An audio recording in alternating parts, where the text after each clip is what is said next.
That's the biggest thing that they're worried about, is that our minds start to go. Which isn't true for everybody. But they have to make this blanket rule. They can't say, oh, we'll make an exception in this case, and we'll make an exception in this case, because then you have, you know, what it becomes a popularity thing. Sure. So they try and establish that function, that mental function age. What about the ones that start losing it before then? Right. They can get rid of them. Oh, yeah. Yeah. Oh, sure. They can have, there's a lot of different remedies for that. Yeah. Okay. They can put them into early retirement. Well, that's in keeping with general society. For example, I'm over 80 and I'm no longer a sissy. You know what I mean? I, you know, my health has its moments, and this thing doesn't work all that clearly. I perfectly understand it, that people in various responsible positions in the church will retire at 75 or 80, depending on the level of retirement. Those ages used to be younger back in history. Yeah. Hey, They- hardly anybody lived to be that. That's right, they reflect a change, right? Yeah. They reflect a change in society. Oh, yeah. Okay, so that's bishops. Of course, then you have the Pope. And he's up here. But what I don't want you to think is that this works in the same direction. It doesn't work that way. No. In other words, the Pope doesn't tell the cardinals, do this, and they spread it out, and then the cardinals tell the bishops, and they govern that way, or that's not the way it works. Think of all of these really on the same line. The Pope is the first among equals, but his primary title, first and foremost, is the Bishop of Rome. True. We just kind of say, oh yeah, but that's the Pope. The same thing with a cardinal. He still wears a mitre, just like the Pope. He still has a crozier, just like the rest of the bishops, right? They all look the same, except some of them have these little red beanies instead of cardinal colored beanies. Some of them have red tinges on their cassocks and their vestments, and some don't. That all depends on their state, and that's just so we can recognize them. Has nothing to do with anything else. It's just that recognition. Oh, that's a pope, or that's a bishop, that's a cardinal, and the Pope always wears white. Title. One word, title. But they have responsibilities that are different. Does Cardinal Dolan, he's an ambassador? No. Well, he is, but there's a pecking order even within the cardinals. Cardinal Dolan is actually the Archbishop of New York. C. Hmm? C, yes. C. C. S-E-E-C. The C is That New York. that is also C. So, as a cardinal, he is also a metropolitan over a large area, a larger population, and he has some special governance, but he's not like in charge of the Church of the United States or anything like that. And the cardinals that are ambassadors now actually have another title, a nuncio.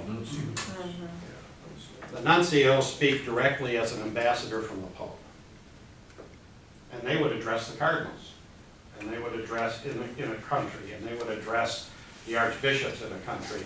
And they would be the ones collecting the names because of their presence in a certain country to take back to the Pope and say, this is the current list of eligible men that should be looked at for bishops when there's a vacancy. But those names get fed in from their fellow bishops and archbishops.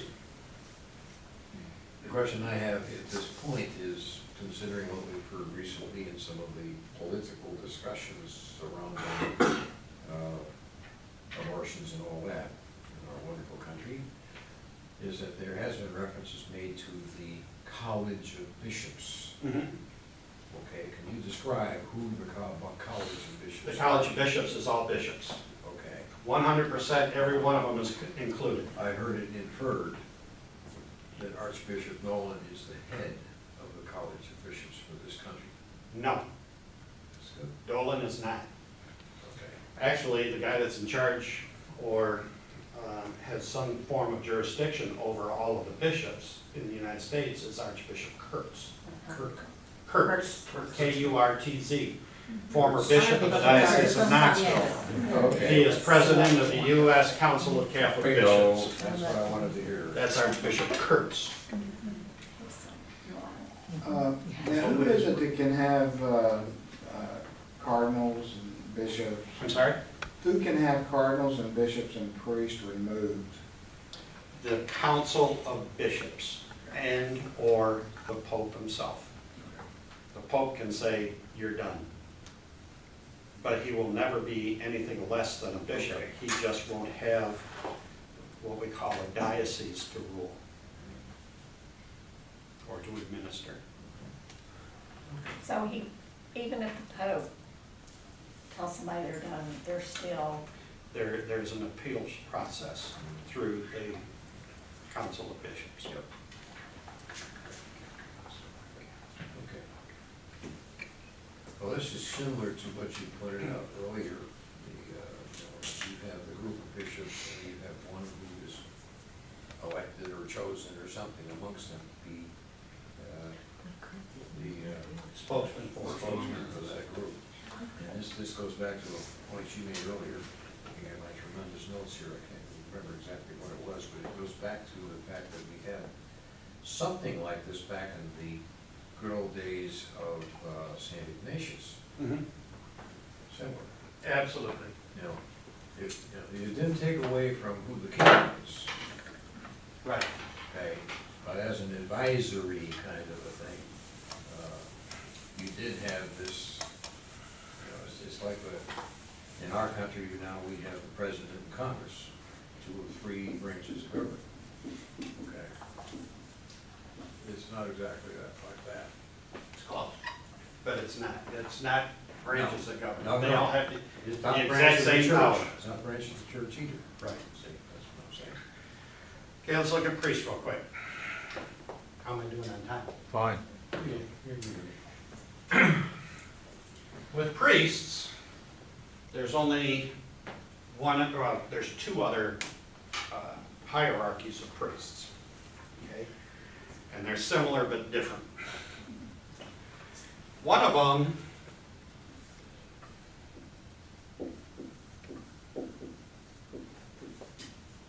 Monsignor. So a Monsignor, which is, you were saying they were suppressed or whatever, they haven't been, they've just slowed it down because they don't want it to appear to be a career path. Okay. That's the reason. Like a Don't C. look at these things as career paths. No. But priests were looking at career paths. Okay? A Monsignor, without being a bishop, a Monsignor is kind of up there a little bit. But it's an honorary title. And nothing but an honorary title. And it is given to a priest, not a bishop, but a priest, for outstanding service to the Pope. So in our diocese, we have 3 Monsignors. Do you know who they are? Monsignor Mangle. 4. Sorry, there's 4. I forgot him. Monsignor Mankel is one. Monsignor Garrity is another one. George and Chattanooga. Monsignor George in Chattanooga, and there's one more. Actually, there's 2 more. Monsignor Al Humbrecht, Yes. and then Monsignor Bob Hofstetter. Oh, yeah. yeah. All Sacred Heart. So there were 3, 4, now 5. There's 5. That's right. I keep forgetting who some of these guys are. Where's Okay. Monsignor Kirk? He is in Thomas. Nashville. He is not in the Diocese of Knoxville. Okay. So, Monsignor Al, his outstanding service to the Pope was, he was the administrator for the Diocese of Knoxville when it was vacant for 2 separate times. Yeah, yeah. Okay? So he acted like a caretaker bishop Yep. without being a bishop. So that's one. Monsignor Bob Hofstetter was given that monsignorship along with Monsignor George and Monsignor Mankel because of their role as, somebody mentioned this earlier, vicar forain, which is, in our terminology, modern terminology, or vernacular terminology, is a dean. Someone who is in charge of a portion of a diocese, Yeah. of the priests of that portion of the diocese. They are vicar forains. Deans under college pres would be that. Yeah, Engineering. dean of engineering, dean of students, whatever. So vicar forain, and they were long-serving vicar forains. Monsignor Mankel also was vicar general for as long as the diocese had been a diocese, and still is a vicar general for the diocese. We'll talk about what those mean. And then, who does that leave? Here. Monsignor Garrity as a dean as well, as a vicar forain. He's still a vicar forain.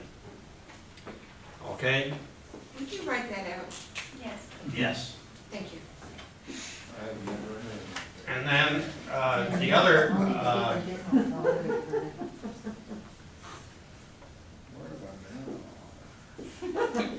been? the other thing that a priest can do is serve as an abbot of a monastic order. Okay? So,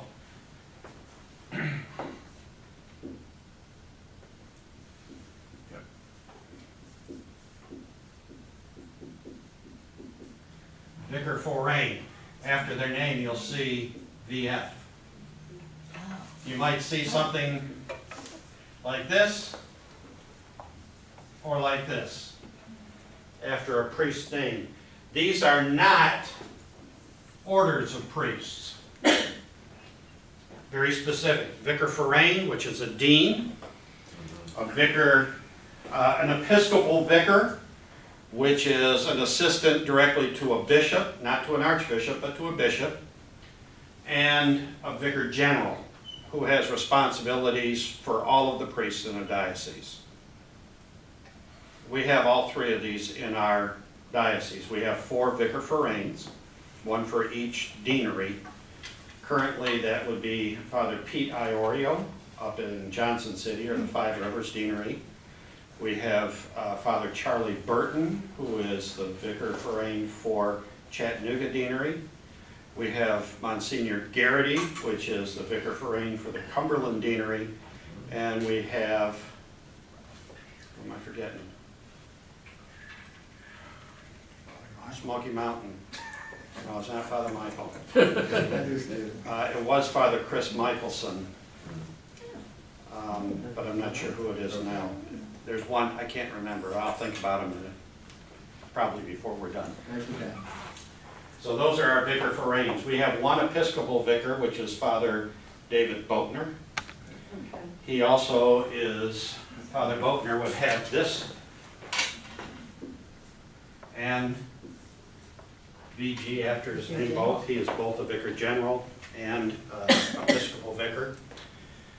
In the bishop's absence or illness, an Episcopal vicar, and usually you'll see an Episcopal vicar in a diocese where there's been some medical history with a bishop, that he can immediately step in to confer the sacraments of holy orders and confirmation. But it already has to be somewhat established in the case of holy orders that these men were going to be ordained within a short period of time. He cannot start a new class and ordain them in his span as governing the diocese. Are you going to get to the discussion regarding who is a pastor? Yeah? Who is a priest? Okay, I'll shut up.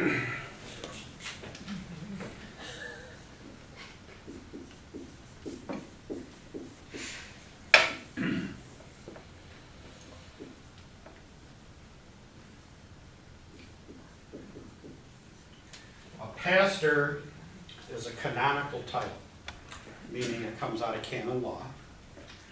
A pastor is installed by the bishop and actually shares in certain responsibilities of the bishop. So one of the primary responsibilities for the bishop is the salvation of souls for his diocese, all souls of his diocese. Have you ever wondered why parishes are supposed to have these borders? If you live within this area, you belong to this parish? Yep. Because a pastor is installed by his bishop to be a pastor, and he has a responsibility for all souls in his parish. Not just Catholics, but all souls.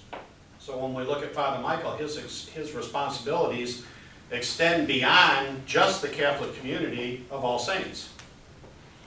It extends to the Lutherans, the Episcopals, the Muslims, the unchurched, the Pentecostals, everybody.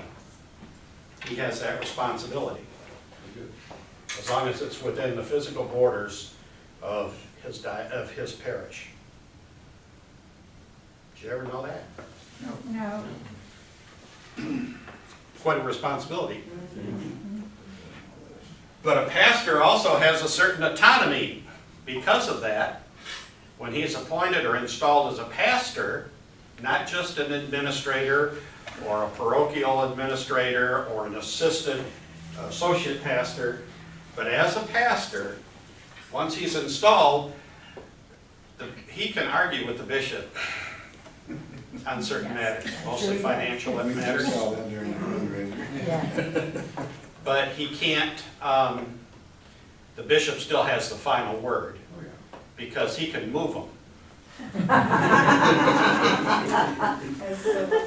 But he can never make him less than a pastor.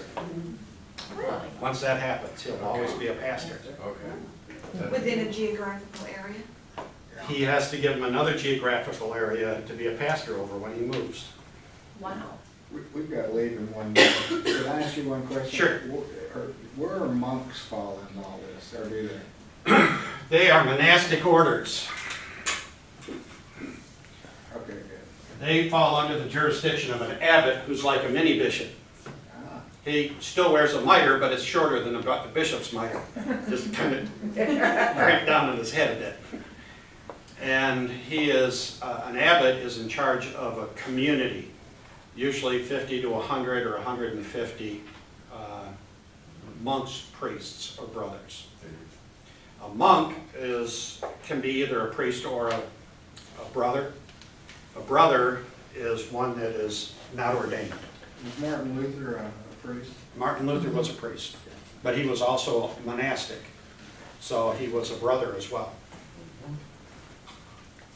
When you look at this form, you see priests that have all of these letters after their names, like OFM, stands for the Order of St. Francis, Mendicant. If you see OSB, that is the Society of St. Benedict, or the Order of the Benedictines. There's the Augustinians. So you have all of these monastic orders that report through an abbot. But an abbot still reports to the bishop.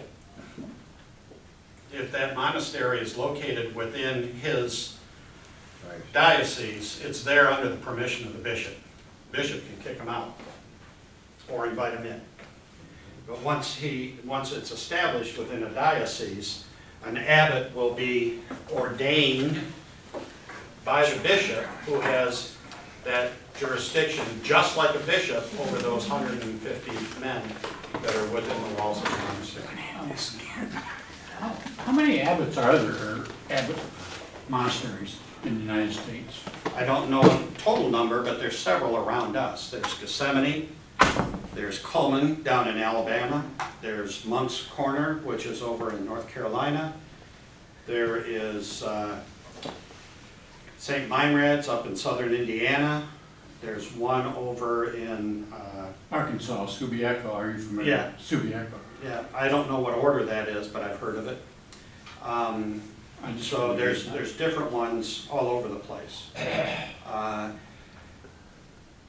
Do abbots take the same vows as priests, like celibacy and. Oh, absolutely. Everything. Yeah. Then, okay, Yeah, they just belong to an order, Mhm. and those orders are established, there's two different types of orders even. There is what they call monastic orders or mendicant orders, and then there's what they call, I think the right word, pontifical orders, which are those orders that are chartered or established directly by the Pope. well, are they given they can administer the sacraments Absolutely, they Oh. can even ordain their own men Okay. within the monastery as priests. on authoritative level? They're Or parallel are with the they- bishop, They're with the bishops. But- Okay. but they still report to a bishop, because the bishop has that ultimate authority.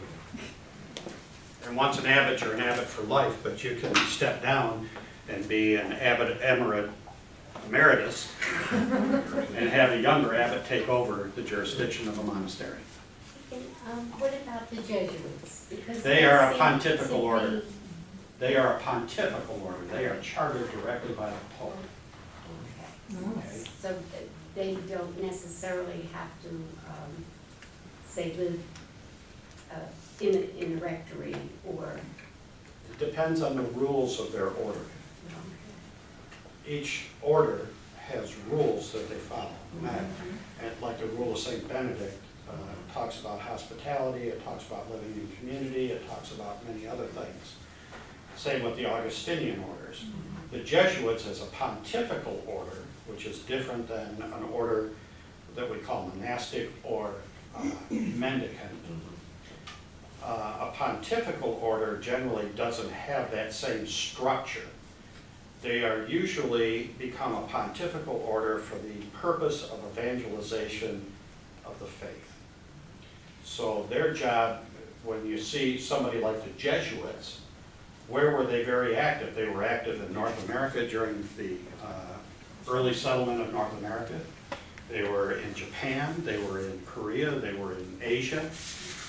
They were in the South Pacific, Hawaii and Tahiti, and their job was evangelization and missionary work, or primarily spreading the faith. But in addition to that, they have what they call their charism, which is a particular service to the Vatican, is their intellectual bank. So where you find many Jesuits is in the area of theology or in government, areas of political science and government. So they have those, not only are they chartered by the Vatican for a specific purpose like evangelization, which was the purpose of the Jesuits, but also they have a charism that the Pope says is valuable to the ordinary of the faith, which would be their intellectual value or their governing value, or in the case even down to the religious sisters, the Sisters of Mercy are heavily involved. One of their charisms is medicine. And the Dominican nuns and the Dominican priests, the Order of St. Dominic, they are OP, which doesn't make sense because they're Dominicans, but it stands for the Order of Preachers. So, and they also are a pontifical order. So their charism for the nuns is teaching. For the priests, it is preaching. So you see also Dominican priests that are more missionary based, but they're also highly, they're sought after in education because of their ability to teach through their preaching. So you have, there's 800 orders spread throughout the world. Some of them are a handful and some of them are huge. Yeah. But there's 800 of them. And some of them are mendicant or monastic, or both mendicant and monastic. And then there's some that are pontifical. So I can't name them all. The Redemptorists, for example, the Redemptorists are primary missionaries. But they have new missionary territory, which is the inner cities, urban areas. In our diocese, are most of our priests diocesan or? Right, they are unordered is what they call them. I Disorder. love Augustinians. They're disordered, no. That is a bad connotation. Close. Wipe that off the tape. Deacon Tim, can Yes. you briefly explain your shirt and the insignia on it and Okay, it's a cleric shirt, I wear a clerical collar, that's normal for a deacon. The symbol is the cross of St. Lawrence. St. Lawrence was a deacon, he was one of the deacons of Rome. He was, at that time, they called him an archdeacon because he had responsibility over the 7 churches of Rome, all 7. And there was other deacons that were there as well. There's no such thing as an archdeacon anymore. We joke about it. But the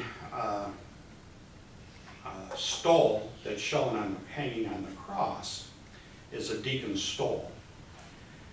If you remember the story about the very first deacons, it comes out of the book of the Acts, of the Acts of the Apostles. And the apostles were getting beat up by the Greek widows that they weren't receiving their share of food and whatever every day, because in the early church, people would bring stuff and they'd lay it at the feet of the apostles, and then they would divvy it up according to each one's needs. Well, the Greek widow says, this isn't fair and equitable, we're not getting anything out of this. And so the apostles said, you put forward 7 men. He asked the church to do that. And they proposed these 7 men, Stephen, Philip, and 5 others, Procarius, and I can't pronounce all their names, they just get longer and longer and longer. And the apostles laid hands on them and basically ordained them to serve the church. And it actually says in the Acts of the Apostles to wait on tables, so that the apostles could be free to govern the church and to pray. And so the symbol of, a priest stole is considered to be a yoke that lays across the shoulders. And when you think of a yoke, it is one that shares pulling the cart, right? A deacon's stole is really a representation of a towel that's draped across the shoulder from the days of cleaning the tables or to waiting at the tables. The washing of the feet was primarily a job in the early church of the deacon and then the priest. So that towel or that stole is that symbol of service of the deacon, ordained as the service of the church. Gotcha. As a deacon, will you always be assigned to this parish, or are you subject to being moved? The bishop can send me wherever he wants, Well, but he also understands, all bishops understand, that deacons are married, most of us. They have a home, they have a house. Most of us have jobs outside of the church. And so it is not feasible sometimes to say, oh, Deacon Tim, I need you down in Chattanooga, and I want you to drive that every day because I know your house is up here. Now, he could enter into a discussion with me, are you interested in moving? And I can put my house on the market and find something else down there, but I will not live in a rectory because I'm married. I've got kids and grandkids. Or he asked Deacon David to come help us instead of being at Sacred Heart. That's correct. And that's close by. When you're in an urban community, there's lots of churches that you can serve at, and we do move around quite a bit. Will I be moved around? I don't know. It's up to the big guy with the big hat. So the 20-some men that will soon be, or next year be ordained as deacons, are they from a scattered area? They're all over the diocese. So there's 3 that live up near Johnson City, actually 2 in Johnson City, 1 in White Pine. There's a group that are down in Chattanooga, 1 at St. Jude's, 1 at Peter and Paul, 1 at Our Lady of Perpetual Help, 2 at St. Teresa of Lisieux. And then there's a group, there's two from St. Albert's up in North Knoxville. There's one here, one at Sacred Heart, one at Holy Ghost, two at St. John Newman, one up in Crossville at St. Alphonsus.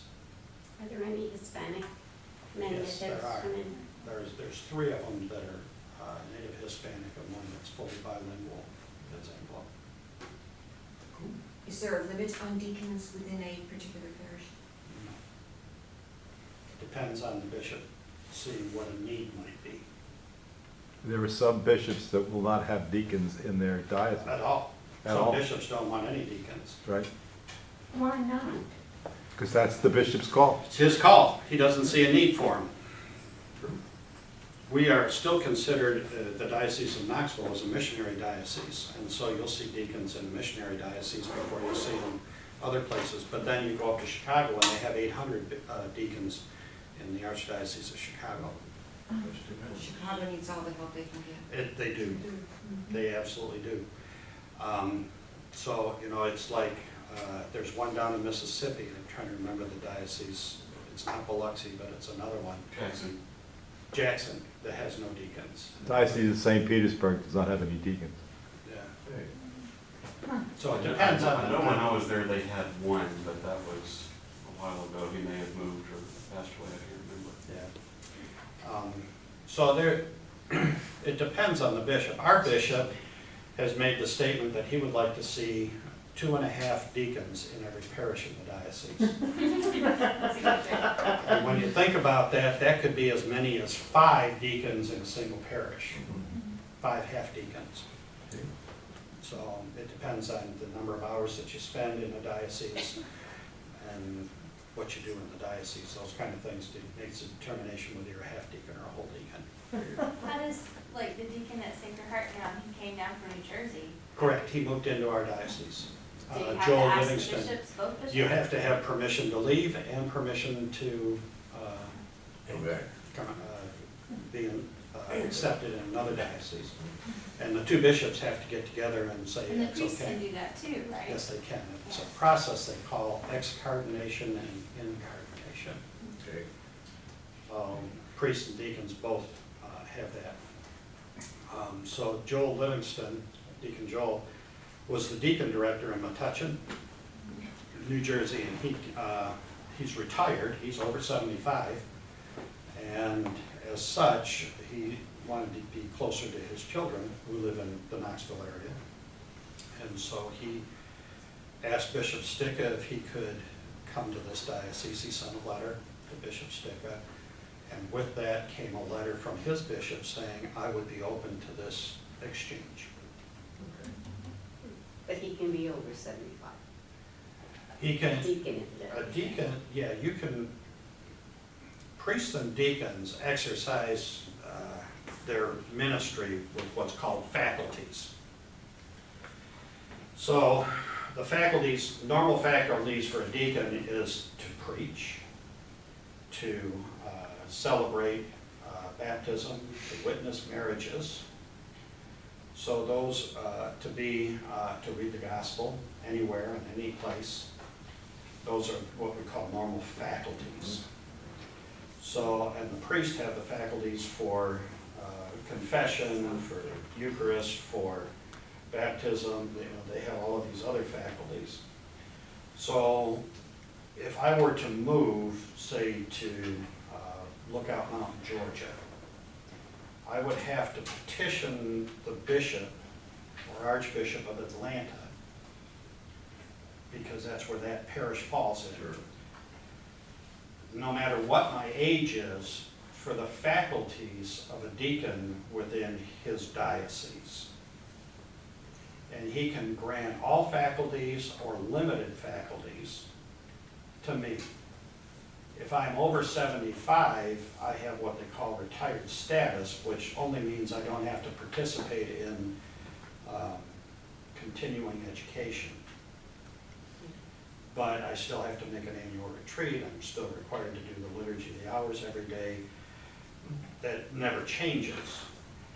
But he can say, well, I'll let you come into my diocese even after 75 and grant you the faculties to preach or to baptize or to whatever. He can withhold that and say, well, I've heard you preach and you're no good, so you're not going to preach. But I'll let you do baptism. So, you know, and priests operate the same way. So when my letter goes into the bishop at age 75, I can say, I am of the age to retire, but I would like to personally retain these faculties to be able to continue to work within the diocese. And he can say, yeah, I'll let you keep certain faculties and I'll withhold these other faculties. Or I can give you all the faculties. It depends on what it is. When a priest comes from another diocese, even, and if I go to another diocese, even to say celebrate a baptism for a family member or a friend, and I've done that on several occasions, gone up to Michigan to perform baptisms. When I do that, I have to get a letter from my bishop that says I'm a deacon in good standing within the Diocese of Knoxville, and it has to get transmitted to the diocese where I'm going to be doing that, who in turn sends a copy to the priest of the parish where I'm going to celebrate that, so that there's a paper trail, so that if I get up there and I'm doing the baptism and all of a sudden, you know, I'm preaching heresy and doing, you know, baptizing in the name of Jesus our Savior and nothing else and, you know, whatever, they've got a way of saying, well, Bishop Stippy, you gave him faculties to do this. They can ban me from a diocese. And the same thing holds true with a priest. So bishops are writing letters all day long. That's why they have an office called the chancery. And a chancellor. It's that line that says administrator. Yeah. Deacon Sean is our chancellor, and he writes letters like this every day. Deacon Tim